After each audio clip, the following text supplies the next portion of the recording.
Assalamualaikum warahmatullahi wabarakatuh. Saya Hikmahwati, peserta Latsar 2021 angkatan 13 golongan 3 kelompok 1. Saya di sini akan mempresentasikan tugas individu dari Ibu Rofiah. Baiklah, pembahasan yang pertama yaitu pokok pikiran. Pelayanan publik yang profesional membutuhkan tidak hanya kompetensi teknik dan leadership, namun juga kompetensi etika. Oleh karena itu, perlu dipahami etika dan kode etik pejabat publik. Tanpa memiliki kompetensi etika, pejabat cenderung menjadi tidak peka, tidak peduli, bahkan seringkali diskriminatif, terutama pada masyarakat kalangan bawah yang tidak beruntung.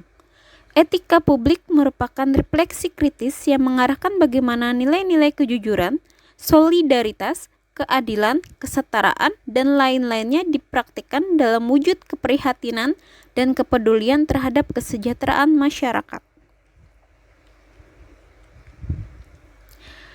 Adapun kode etik profesi dimaksudkan untuk mengatur tingkah laku atau etika suatu kelompok khusus dalam masyarakat melalui ketentuan-ketentuan tertulis yang diharapkan dapat dipegang teguh oleh sekelompok profesional tertentu. Oleh karena itu, dengan diterapkannya kode etik aparatur sipil negara, perilaku pejabat publik harus berubah. Perubahannya seperti 1. Perubahan dari penguasa menjadi pelayan. 2. Perubahan dari wewenang menjadi peranan. 3. Menyadari bahwa jabatan publik adalah amanah yang harus dipertanggungjawabkan bukan hanya di dunia tapi juga di akhirat. Ada 3 fokus utama dalam pelayanan publik, yakni A. Melayani publik yang berkualitas dan relevan. B. Sisi dimensi reflektif etika publik berfungsi sebagai bantuan dalam menimbang pilihan, sarana, kebijakan publik, dan alat evaluasi. C. Modalitas etika menjembatani antara norma moral dan tindakan faktual. Etika adalah refleksi atas baik atau buruk, benar atau salah yang harus dilakukan atau bagaimana melakukan yang baik atau benar. Etika publik merupakan refleksi kritis yang mengarahkan bagaimana nilai-nilai kejujuran, solidaritas, keadilan, kesejahteraan, dan lain-lainnya yang dipraktikkan dalam wujud keprihatinan dan kepedulian terhadap kesejahteraan masyarakat. Kode etik adalah aturan-aturan yang mengatur tingkah laku dalam suatu kelompok khusus. Sudut pandangnya hanya ditunjukkan pada hal-hal prinsip dalam bentuk ketentuan-ketentuan tertulis. Dengan kata lain, kode etik merupakan aturan tertulis yang secara sistematik sengaja dibuat berdasarkan prinsip-prinsip moral yang ada dan pada saat yang dibutuhkan akan dapat difungsikan sebagai alat untuk menghakimi segala macam tindakan yang secara logika, rasional, umum, atau common sense dinilai menyimpang dari kode etik. Adapun kode etik profesi dimaksudkan untuk mengatur tingkah laku atau etika suatu kelompok khusus dalam masyarakat melalui ketentuan-ketentuan tertulis yang diharapkan dapat dipegang teguh oleh sekelompok profesional tertentu. 3 dimensi etika publik adalah 1. Dimensi kualitas pelayanan publik. Etika publik menekankan pada aspek nilai dan moral, serta prinsip moral, sehingga etika publik membentuk integritas pelayanan publik. 2. Dimensi modalitas. Unsur-unsur modalitas dalam etika publik yakni akuntabilitas, transparan, dan netralitas. 3. Dimensi tindakan integritas publik. Tindakan yang sesuai dengan nilai, tujuan, dan kewajibannya untuk memecahkan dilema moral yang tercermin dalam kesederhanaan hidup. Pada dasarnya, fungsi ASN menurut Undang-Undang Nomor 5 Tahun 2014 adalah sebagai pelaksana kebijakan publik. pelayan publik dan perekat pemersatu bangsa. Tugas seorang ASN adalah melayani masyarakat sesuai etika publik yang ada. Etika publik memberikan aturan atau standar pelayanan yang sesuai dengan norma yang berlaku. Bagaimana ASN bertanggung jawab terhadap tugas dan jabatan yang diemban dalam melayani masyarakat?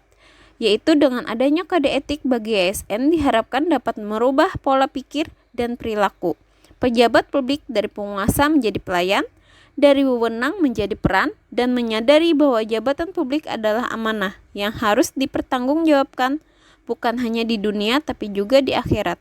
Kode etik dan kode perilaku ASN diatur dalam Undang-Undang ASN Nomor 5 Tahun 2014 Pasal 5. Profil tokoh sebagai contoh dalam menerapkan etika publik, yaitu Bapak Sugeng Imam Santoso merupakan tokoh satu-satunya jenderal polisi yang kerap disanjung oleh Bapak Abdurrahman Wahid sebagai polisi yang jujur. Nilai-nilai etika publik yang beliau pegang teguh salah satunya saat beliau bertugas di Medan. Beliau disuguhkan sebuah rumah beserta kendaraan untuk dirinya dan keluarga. Panitia penyambut juga telah menyiapkan sebuah hotel untuknya beristirahat. Namun, semua itu ditolak secara halus, termasuk sejumlah perabotan rumah tangga yang dikirimkan ke rumah dinas di Medan. Hal tersebut merupakan salah satu bentuk bagaimana menjaga agar tidak terjadi konflik kepentingan dalam melaksanakan tugasnya. Kemudian ketika beliau ditugaskan sebagai kepala jawatan imigrasi, sehari sebelum diangkat, beliau menutup usaha kembang istrinya di Jalan Cikini karena khawatir orang-orang yang berurusan dengan imigrasi sengaja memborong bunga untuk mendapatkan fasilitas tertentu. Bapak Sugeng menjadi tokoh yang bersih dan anti korupsi, disebabkan pesan yang ditanamkan oleh ayah beliau bahwa yang penting dalam kehidupan manusia adalah kehormatan, jangan merusak nama baik dengan perbuatan yang mencemarkan. Ayah beliau seorang bikrorat yang sampai akhir hayatnya tidak sempat punya tanah dan rumah. Dari contoh beliau, maka penerapan saya sebagai seorang guru, yaitu melayani masyarakat dalam bidang pendidikan, penerapan etika publik saya yaitu 1. Dalam hal pelaksanaan kode etik ASN pada institusi, saya harus mengikuti aturan yang berlaku pada suatu institusi seperti dengan rutin melakukan presensi, hadir di kelas tepat waktu atau lebih awal sebelum proses pembelajaran dimulai, dan melaksanakan proses pembelajaran sesuai dengan durasi waktu yang telah ditetapkan. 2. Dalam proses pendidikan dan pengajaran, saya harus memperlakukan siswa sebagai partner dalam proses belajar mengajar, karena kecerdasan dan kemampuan setiap siswa berbeda-beda. Maka, setiap melaksanakan pembelajaran di kelas, tidak semua siswa secara langsung paham mengenai topik bahasan yang dijelaskan. Oleh karena itu, saya sebagai partner dari siswa adalah menjelaskan kembali materi yang diajarkan secara berulang dengan sabar. Bila perlu diberikan pendalaman materi khusus siswa yang memerlukan perhatian lebih. Sebagai partner yang baik, saya harus menanyakan bagaimana yang belum dimengerti, kemudian menjelaskan dengan bahasa yang mudah dipahami oleh siswa. Yang ketiga, saya membangun komunikasi yang baik dan efektif dengan siswa, rekan sejawat, dan masyarakat. Etika berkomunikasi yang dibangun tidak memandang siapa partner yang diajak berkomunikasi. Saya melayani keluhan siswa dengan sikap hormat, sopan, tanpa tekanan, ramah, dan menghargai layaknya customer yang harus diberikan pelayanan terbaik. Dalam hal ini, saya harus bertindak sebagai pelayan dengan tetap mematuhi aturan dan standar operasional produk yang telah ditetapkan oleh unit kerja. Tentunya guru harus menjaga kerahasiaan yang menyangkut kebijakan tertentu seperti kerahasiaan soal ujian agar tidak bocor, agar tidak terjadi konflik kepentingan dalam pelaksanaan tugasnya.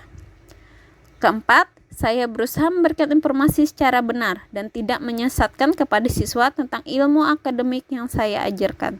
Sekian dari saya, terima kasih. Assalamualaikum warahmatullahi wabarakatuh.